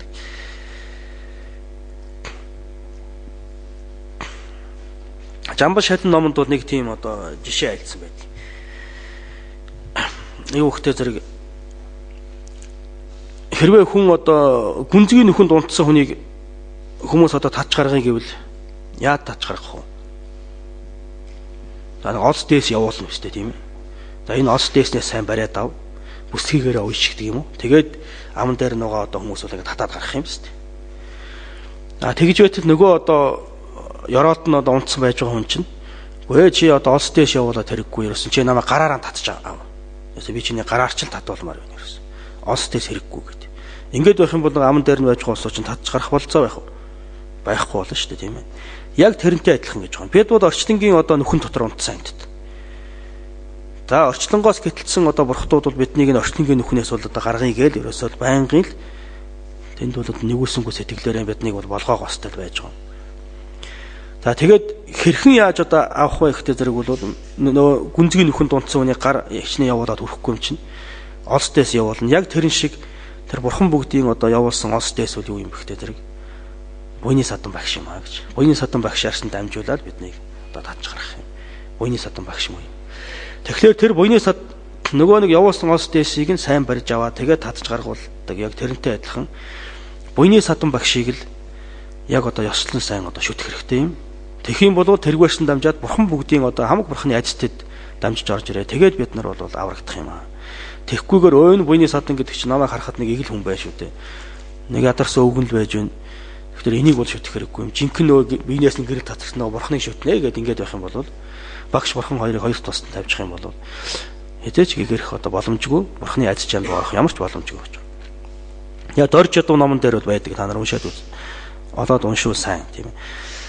Багш нь одоо ном заахын цагт 10 зүгийн бүх бурхад тэр багшийг бол жандуулдаг гэж байгаа. Ацилдаг гэж байгаа. Тэгээ тэрвэр дамжаад бүх одоо багшийн ажилд орно тийм ээ.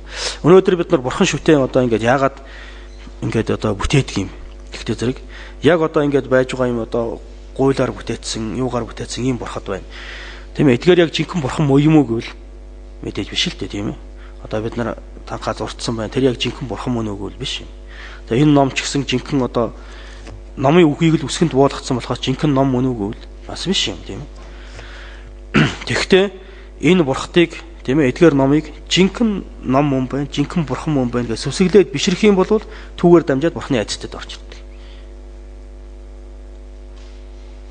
Тэгтээ эдгээр бурхан ч үг номлохгүй шүү дээ тийм ээ. Энэ ном ч өөрөө дуурахгүй шүү дээ. Өөрөө өөрийгөө тайлбарлахгүй шүү дээ тийм ээ. Тэрийг яг үг амнаасаа үг гаргаж ирээд энэ номыг тайлбарладаг. Яг тэр одоо бурхан багш юу номлож байсан яг тэрийг бидэнд одоо номлоод ингээд тайлбарлаад өгдөг хүн чинь юм бэхлээ дэр л багш юм. Тийм учраас тэргээр бол түүгээр бол хамаг одоо бурхтын ажил чанлууд амжих нь бол гарцаагүй юм аа гэж. Тийм учраас бол багшаар дамжаад бурхан бүгдийн ажилтнад орж ирнэ. Тийм ээ гэж ингэж одоо дорж ядуу номон дээр бол айлцсан байж байгаа. Тэгээ зарим ч одоо үнэхээр заримдаа үнэн ч юм уу гэж бодоод заримдаа ингээд гэртээ ингээд номоо ингээд үзээ сууж байтал зарим юм юу ойлгохдохгүй. Заавал энэ ч одоо ерөөсөө одоо сайн ойлгохдохгүй нь одоо ингээд тэгээд одоо нөгөө хүүхдүүд заах гэдэг байгаа шүү дээ нөгөө. Тэгээ за яадаг үл энэ сайн ойлгохдохгүй байна. За ямар ч байсан болохгүй бол одоо энэ хэсгийг одоо бус түүнээс асуучаарай гэдээ ингээд одоо хэлждэг юм уу да гэж бодоод тэгээд хичээл дээр орж ирээд ингээд нөгөө хүүхдүүдэд нөгөө номоо ингээд заагаа сууж байгаа. Яг нөгөө хэсэг дээр өрөөд иртэл гинт ойлгож байгаа. Яг түрүү нөгөө гэртээ ойлгохгүй байсан юм чи гинт ойлгож байгаа. Тэгэнгүүт нь баярлаа тэгэл одоо тэрийгээ сайхан заагаал. Магадгүй тэр үед бол бурхны ажил чанлаа ингээд орж ирсэн байх л та.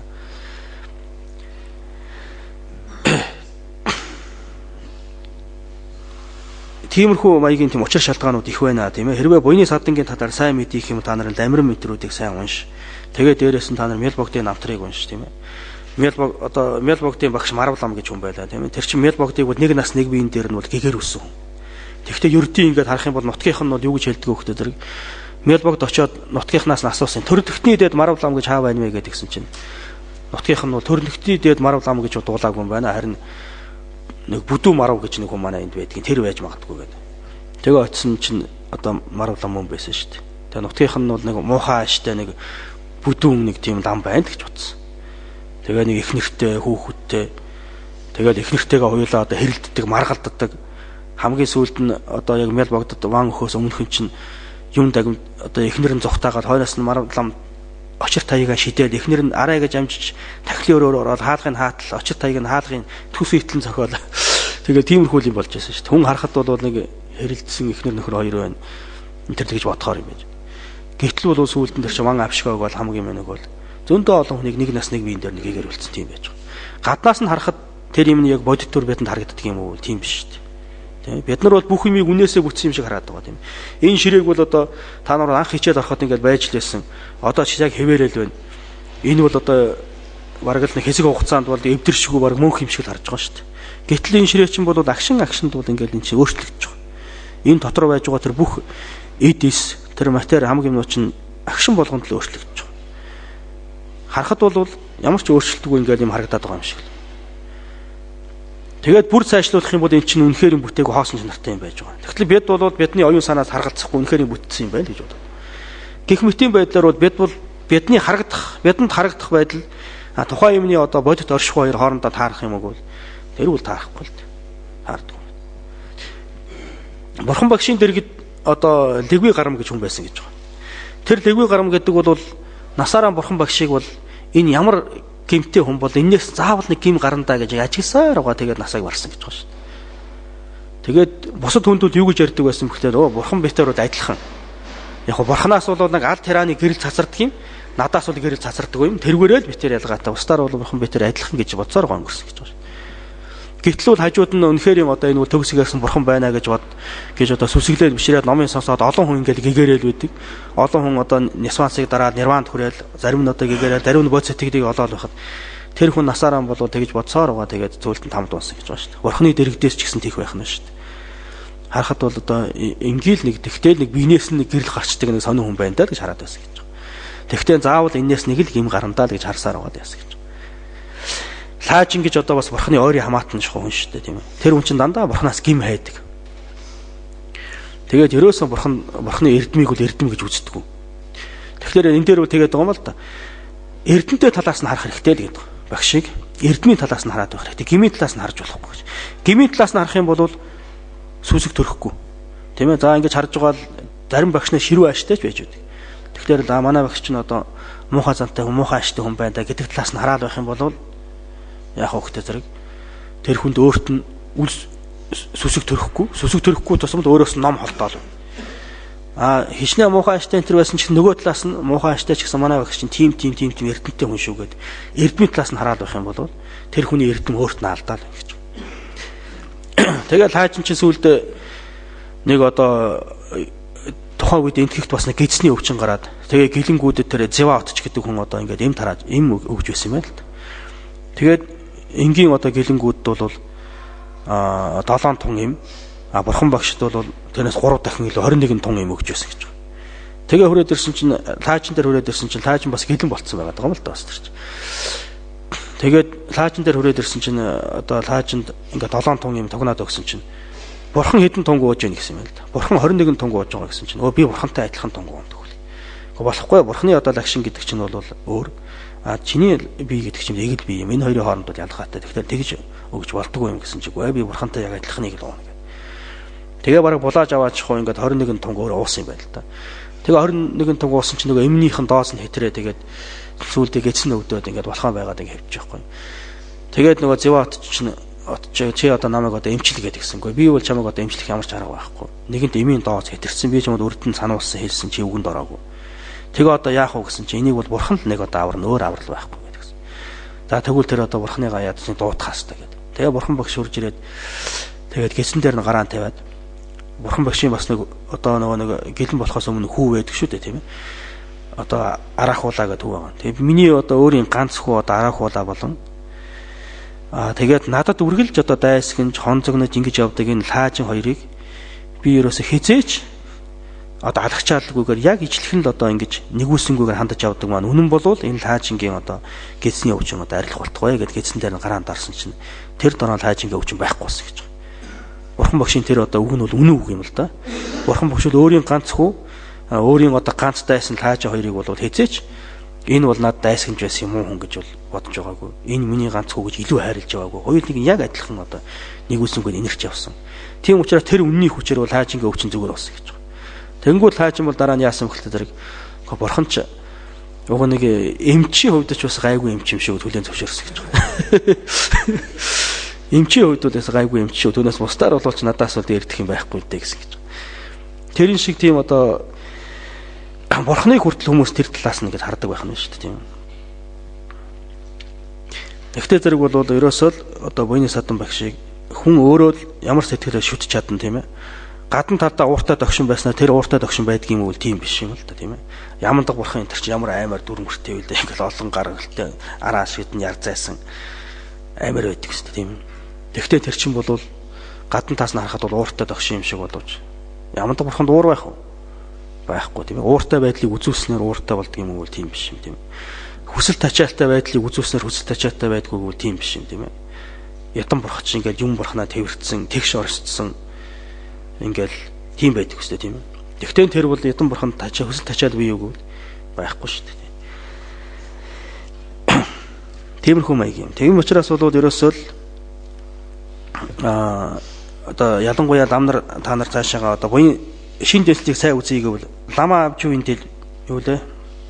Лама авч юу энэ бигт үзэх хэрэгтэй. Агийн ванчиг маань дэлбийг сайн үзэх хэрэгтэй. Агийн ванчиг маа гэтэн чадраа хамлам зохиосон. Тэрний дэлбийн балдан торж билүү бичээч лам хоёрын нэг аль нь үлээ? Тэр хоёрын нэг альцсан шүү дээ. Тэр үнэхээр сайн одоо ном шүү. Тэн дээр бол яг буйны саданг одоо шүтэх ёсыг бол маш том гаргасан байна. За ингэж яагараа. Буйны саданг шүтэх ёсны тухай бол одоо товчхондоо иймэрхүү юм да тийм.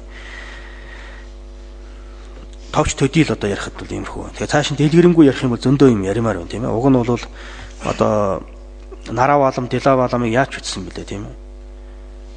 Яваад очиход бол ерөөсөн дила балам гэдэг чинь харагдах байдал нь яадаг вэ? Загсыг амьдаар нь шаарддаг хүн байсан шүү дээ.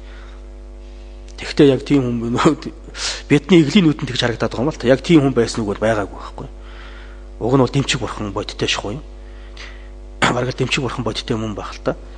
Тэгээд нараа баламыг очиход бол нараа чи өөрөө тухай үед яаж байсан бэхтэй зэрэг найландрын хийдийн одоо хойд үүдийг сахиж бандтай байсан шүү дээ. Найландрын хийд чинь дөрвөн одоо хаалгатай. Хаалга болгон дээр нэг тийм одоо сайн бандтай сууж байдаг. Тэгээ гадна талаас тэрсүүдийн одоо юм одоо буруу бусад шашинтны одоо юм одоо ламнар хурж ирээ тэгээд ном хаялцах юм бол тэрийг хийдийн хаалганд оруулахгүйгээр үүдэн дээрээс ном хаялцаад ялаад буцаага явуулдаг. Тийм одоо бандтай байсан гэж байна. Тэгээд хойд үүд нь бол хамгийн хэцүү үүд гэж байна. Ягаад гэвэл хойд талаас чарал манай бүр их ирдэг. Тэгээд тэр бүгдийг номоор ингээд дийлээд ном хаялцаж номоор дийлээд 90 товлогоо үзүүлвэл 90 товлогоо нарын дийлээд ингээд бүр мөсөн дараад татгч нь оруулахгүй хэрмэн дотор оруулахгүйгээр гаднаас буцаадаг л тийм л ам байсан. Тэгээд сүүлд нь бол тэр одоо дагинсын одоо лүндэн гараад тэгээд дила баламыг шүтэх ёстой гэ. Тэгээд дила баламыг одоо очиж шүтээд тэгээд бол 12 жилийн турш шүтсэн гэж байгаа. 12 жилийн турш шүтгэхдээ гачин жууны гампрын жууны гэж их 10 одоо бэрхшээл бага их 12 бэрхшээл бага 12 бэрхшээл гэдгийг ингэж давуулж байж тэгж байж одоо яасан. Тийм. Тэгээд одоо павг тогмод гэдэг чинь бол хутгатхан шүү дээ өөрөө тийм ээ. Их хөлгөний хутгат бодисод байна. Тэгэд майдрын гэгэнийг бол өтөө нохоо гэж харсан шүү дээ. Тэр чинь өөрийнх нь одоо үеийн түүтгэрээрээ бид нарт тийм бурхныг өтөө нохоо гэж харсан гэж байна. Тэгээ тэр үед нь одоо өтийг ингээд арил авах гээд тэгээд одоо нохой зовоод байдаг хөөрх юмт нохойг аврын ихлээр өтн хүчих гээд байдаг. Өтийг газар аваа хийхдээ тэр өт чи хэд ингэ мөшгөрлөж байгаа тэгээд хэдэн цагийн хэдэн минутын дараа хөөдөг. Тэгэхээр тэр өтийг нь өөрийнхөө юунд хийгээд өөрийнхөө гуйыг яраад тэгээ нөгөө өтийг чинь гараараа авах гэдэг нэлцгай битээ ингээд бятарчих гээд баглаа хэлээрээ авъя гэдэг ингээд тонгойсон. Тэгсэн чинь нөгөө нэг өтцсөн балаас нь муухай өнөр үнэртдэг ш тийм ээ. Тэр муухай үнэртэнгүүтэн тэр нүдэ аниад ингээд тонгоогоод ингээд яваад байсан чинь тэгсэн чинь юм тулаагүй гэж байгаа. Гинтхэн шороон амд шороон төрсөн ч юм уу. Тэгэхээр гайхаад ингээд харсан чинь нөгөө нохооч байхгүй болцсон байсан. Юу болов гэж хардлаа майдрыг ингээд заларцсан байсан гэж. Тэгээ нөгөө нохооч майдэр бурхан байсан. Тэгээ яагаад ингээд одоо 12 жил ууланд бяцлагд хийсэн шүү дээ. Тэгээ 12 жилийн турш та одоо надад үзэгдээгүүж өнөөдөр яагаад харагддаг гэсэн чинь. Гэхдээ чи асрах нэгүүлсэнгүй сэтгэлийг бяцлахгүй бол надтай хизээч уулзахгүй. Тарин марин дангаараа тоолоод хизээч намайг уулзахгүй. Ганцхан асрах нэгүүлсэнгүй сэтгэлийг л чи бяцлах хэрэгтэй байсан. Гэтэ сая өтөө нохойг хараад тэгээд би чиний одоо үүлийн ирэхээр бол би чамд өтөө нохой болж харагдсан. Тэгээ яагаад тэр өт мөт балиар заваа юм харагдсан юм бэ гэхдээ тэр одоо нус тэрэ хамаагүй хайсан ч юм уу. Тэгээ майдрын гэгэн бол ерөөсөн би чамайг анхны агууд ирэх өдрөөс ч эхлээд эргэж юм байсан. Тэгээ чи намайг үүлийн ирэхээр бол харахгүй. Шүүсмэсээ хаяад ингээд. Тэгээ тэрнийх нь чинь юугаар бол би чамд ийм болж харагдсан. Тэгтэл харин тэр өтөө нохойг хараад тэгээд харин чамд бол сая ямар юу төрсөн бөхтэй тэрэг. Нэгүүлсэнгүй сэтгэл төрөө. Тэр нэгүүлсэнгүй сэтгэлийн чи хүчээр чиний хамаг үйлч нь барагдаад нөгөө муу үйлийн түүтгэр нь барагдаад тэгээ чи намайг боттойгоор харчлаа. Түүнээс өмнө нь бол ерөөсөө чиний үйлийн түүтгэр чи халахлаа. Тэгээд яаж энэ амтнд одоо ямар дүрээр одоо нэг харуулна харагдах юм бол таа гэсэн чинь нохойны дүрээр харуул харагдахаар байсан. Бусад ямар дүрээр харагдах боломжгүй байжсэн. Тэгээ нохойны дүрээр харагдтал харин нэгүүлсэнгүй сэтгэл гинтгэн төрөөд тэгэнгүүт нөгөө хамаг үйлийн түүтгэр нь харилаад намайг бол боттойгоор харсан юм аа гэж. Тэгэхээр харин ч бид нар бол багшигаан бол харин хүний дүрээр харж байгаа нь баг буянтай ч юм шиг болчиход байгаа шүү дээ. Тийм учраас гэх мэтийн байдлаар бол үнэхээр одоо хамгийн эхлээд сүжиг бишрлийг үүсгэх хэрэгтэй. Тэгээд буйны садыг хэрхэн яаж одоо шүтэх ёстой юм, биеэрээ яаж шүтэх ёстой юм, хэлээрээ яаж шүтэх ёстой юм бэ гэдгийг дамир мэтрийг бол унших ёстой юм тийм. За ингэж одоо иймэрхүү маягийн одоо санаа авах юм да тийм. За тэгээд дээрэс нь энд бол юу гэж гараад бас энэ тухай бас ярих гэж байна шүү дээ. Буян хураах хитэнцийг арилгах аргууд гэж. За энийг бол товчхоо хэлчих тийм ээ. Буяны хураах хитэнцийг арилгах бол аргууд амархан. Бидний одоо 7 гишүүнт яндаг думба гэж байдаг шүү дээ тийм ээ. Яндаг думба мэднэ үстэй тийм ээ. Чанцал баадан, чожин шагваадан, жесү вэрэнгүүлсэн солвая, геважус дагэж исуга, тамжи зөгийн жанчуу чимрон уу гэж. Яг энэний дагуу одоо 7 гишүүнт гэдгийг тогтоогоод авах хэрэгтэй. Чанцал баадан гэдэг мөргөн гэсэн үг тийм ээ. Хамгийн эхлээд мөргөлийн гишүүн. За чожин гэдэг нь тахин гэсэн үг тийм ээ. Тахилын гишүүн. За шагбаадан гэдэг нь намжлна гэсэн үг. Тэгээ нүгэл хилэнцээ намжлах гишүүн. За жесү вэрэн гэдэг нь даган байсах гэсэн үг тийм ээ. Тэгэхээр буйнд одоо өөр болон бусдын буйнд даган байсах гэсэн үг. За гүлшин гэдэг нь бол сануулах гэсэн үг. Юу гэхтэй зэрэг бол бурхан бодисдва нарт номын хүрдийг одоо эргүүлээч гэж одоо сануулах юм. За солваан дэвлэнэ гэдэг нь бол сойрхол тайлбах гэдэг нь бол одоо за энэ одоо бурхтууд болон одоо бодисдва нарыг энэ одоо ертөнцид удаан оршиж олон амьтны тусыг одоо үлдээч гэж тийм ээ. Өлмий одоо бат байгаач гэж ингэж одоо сойрхол тайлбах. Нэгэсэндээ дан шиг маяг. За тэгээд төгсгөлд нь яг хөөхтэй зэрэг бол бүх хийсэн одоо буйнаа хамаг амьтны тусын тулд тийм ээ төгсгөхээрсэн бурханы хотыг олоход зориулах гэж. Ийм 7 юм байдаг. Тэгээ энэ 7-д бол бүх одоо буйн багтана. Ямар ч одоо чог унссан ерөөсөө л гандан лавжаамаагаас ахгуулаад ламын чод оч бай. Тэгээл ер нь одоо бүх юунууд бүх одоо чогууд тийм ээ Деважингийн чогч байдаг юм уу, Майдрын чог, бурхан багшийн чог. За тэгээ цаашаа одоо 10 хангалын одоо энэ тахих зам үйлч гэсэн бүгд бол яг энэ янлаг дөмбөдөл багтана. Хамгийн эхлээл жандан гэж гардаг шүү дээ. Мэдээж буйны орноо өрн залж ирээл тэгээл өмнө нь хамгийн түрүүнд мөргөөл тийм ээ тэгээл араас нь бол ламын чод өгөх юм бол одоо дэд ерөмд лаалам ямбар гэдгээр бол буйны орноо залж ирчээд тэгээд гангийн төгжээ Деважин буян гэдгээр мөргөн тийм ээ. Тэгээд дараачаар нь тахил өргөн. Тэгээд буйнд даган одоо нүгэл хилэнцээ намжлан даган байсан гэдэг яг тэр тестаралаараа бүгд явж байдаг.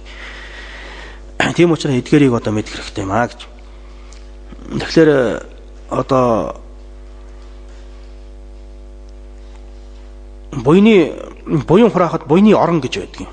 Буйны орон.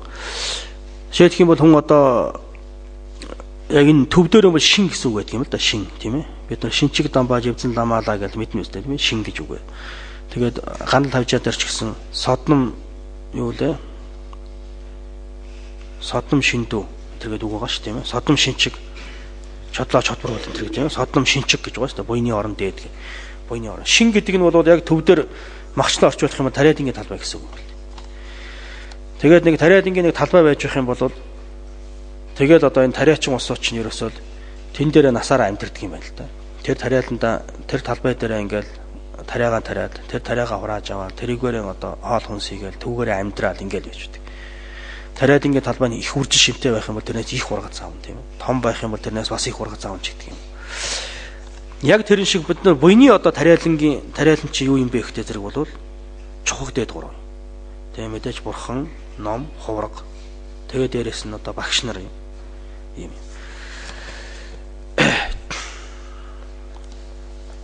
Да тэгээд одоо бурхныг одоо төлөөлсөн өнөөдөр бурхан яг бодтой байна уу гэхээр хэн одоо бодтой бурхан юм бэ гэдгийг бид нар сайн мэдэхгүй шүү дээ. Гэхдээ одоо бурхан юу одоо бурхныг төлөөлсөн нэгэсэндээ бурхны лагшингийн шүтэн гэж байна тийм ээ. Зарилгийн шүтэн гэж байна, тааллын шүтэн гэж байна. Бурхан чинь бидэнд бие хэл сэтгэл гэж гурван юм байгаатай адилхан. Бурханд ч гэсэн лагшин зарлиг таалл гэж байгаа шүү тийм ээ.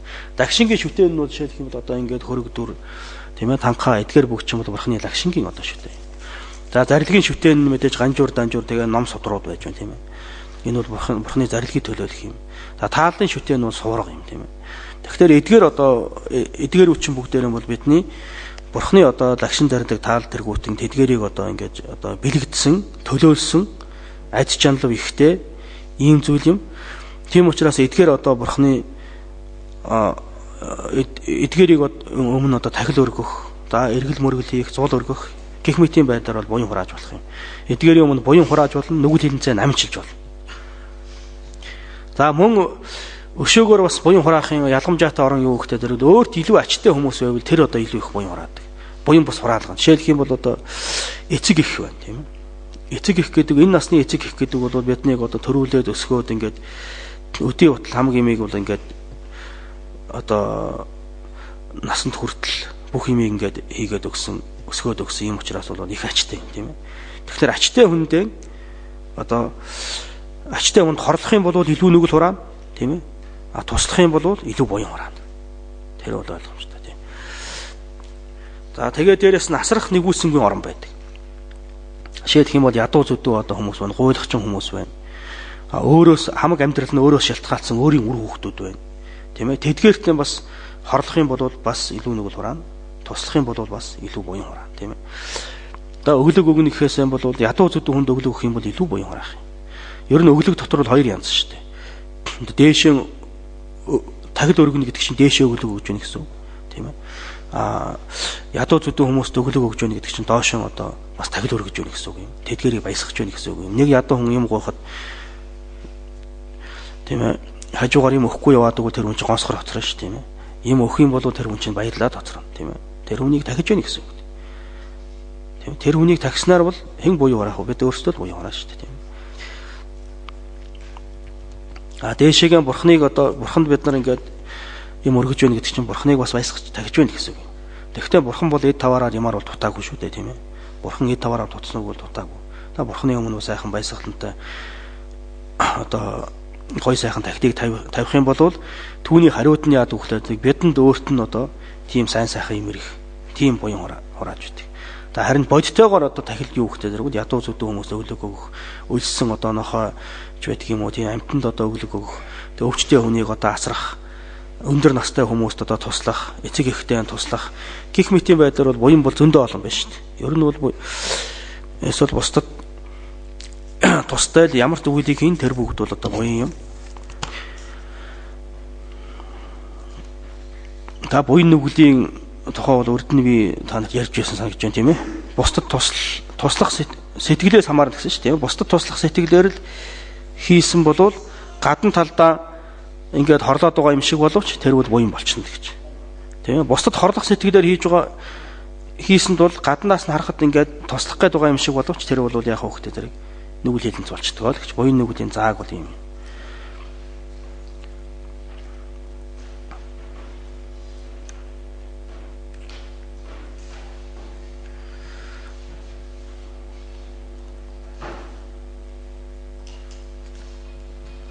За ингээд гадаалъя да. Тийм. Миний хичээл ингээд болчлаа. Дараа нь дахиад хүн одоо хичээл орох байх. За сая ярьсан юмнуудтай холбогдоод асуух юм байна уу?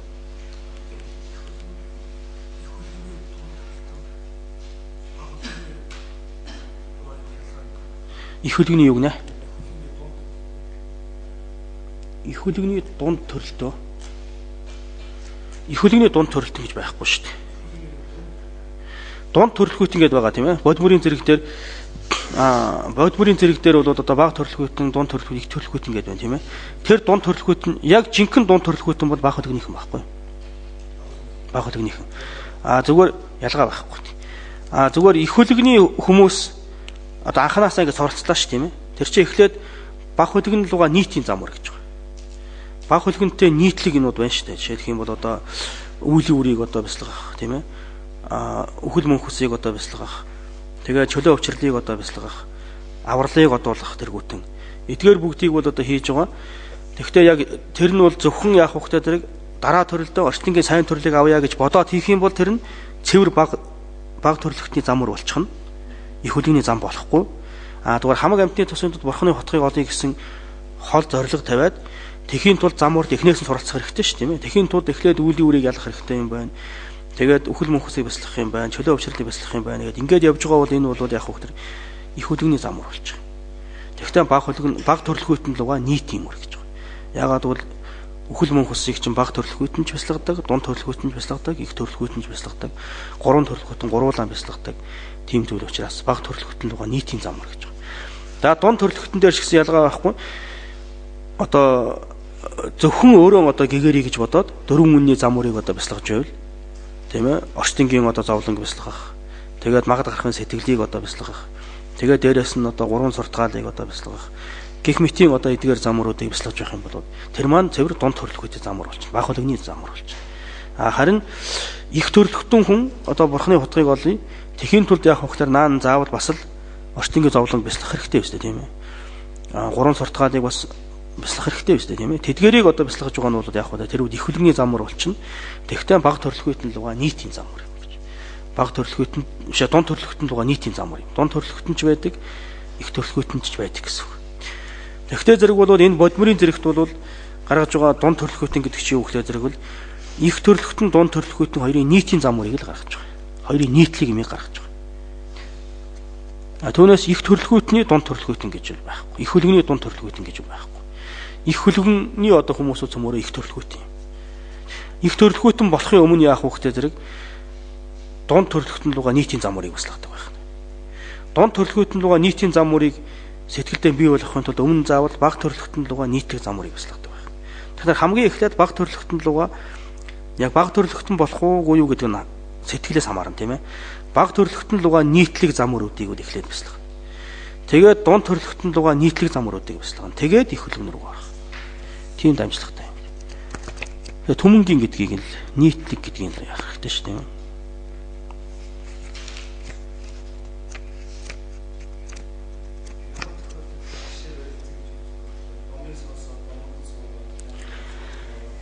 Тэгдэггүй яг одоо ван автсан болвол тэгэл ван өгсөн багш чинь бол гадин сүмдэн завилам гэж 3 ач төгөлдөр язгуур үндэсний багш болдгоо шүү дээ.